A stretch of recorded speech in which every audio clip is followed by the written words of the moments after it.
Rahui Kātanei. Thank you, Mr Speaker. The purpose of this Unit Titles Bill is principally to update the law to provide for the range, complexity and size of today's developments, including large-scale projects. Unlike some of the other legislation that has come through under urgency today, this was a bill which had a long and thorough public consultation process, attracting over 100 submissions from the public and interested groups. During the process of consultation, some very positive developments emerged, including the introduction of a new Clause 7A, which specifies that the bill does not restrict Te Ture Whenua Māori Act 1993. I would not want to give the impression, however, that there are no outstanding issues remaining with this bill.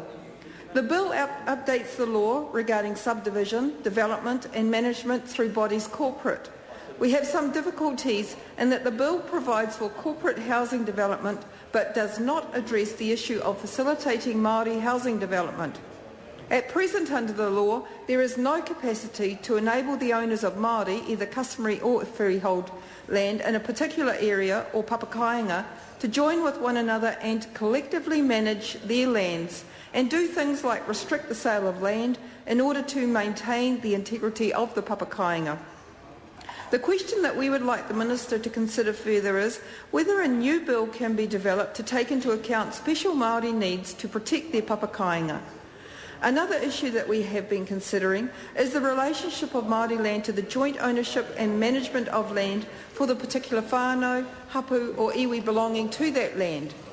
There are currently serious problems with the subdivision of Māori land, particularly where the Māori Land Court won't agree to the partitioning of Māori land. Getting an application for an individual partition of land through is inevitably difficult because of the thresholds of agreement needed. We need to find another way in which to both protect lands from misuse and or sale, while also allowing whānau and hapu to develop papakāinga housing projects if there is a reasonable level of consent. One way might be to identify land suitable for a Māori housing scheme and lower the thresholds for partitioning those lands, while also placing restrictions on the sale of the partitioned lands.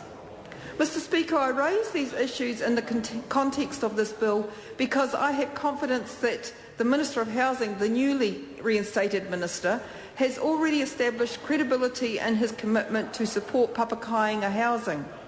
The Māori Party has been really proud of the work we have done with him in the Kāinga Whenua project. In effect, Māori who want to build on their ancestral land will now be able to, through the unique partnership of Housing New Zealand and Kiwibank. Kāinga Whenua establishes an opportunity for Māori to build, purchase or relocate a house on multiple owned Māori land. The Crown supports the application, Kiwibank lends the finance, and the whānau, as long as they can demonstrate their whakapapa rights to occupy the land, can borrow up to $200,000 towards the house building costs or the purchase price of the house.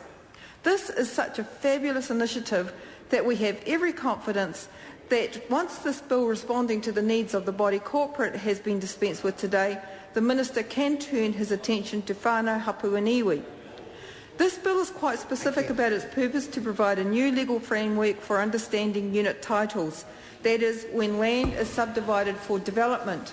As I said earlier, the main beneficiaries of this bill will be bodies corporate, and at this point I have very little information about how well Māori will be represented in this elite group.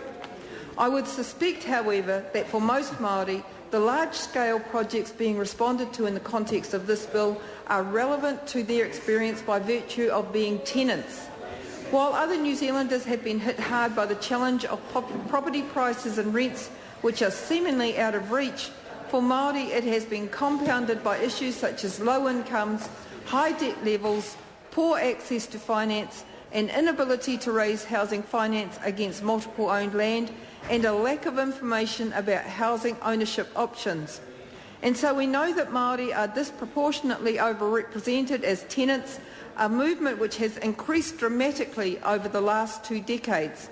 The proportion of Māori now relying on rental tenure has increased from 38.6% in 1991 to 54.8% in 2006. Mr Speaker, the Unit Titles Bill is a positive piece of legislation as it provides a socially and economically sustainable basis by communities of individual owners. It is not by any means the panacea to all our problems, but we are supportive of this bill and we look forward to an ongoing and productive discussion with the Minister about Māori housing. Thank you. I call the Honourable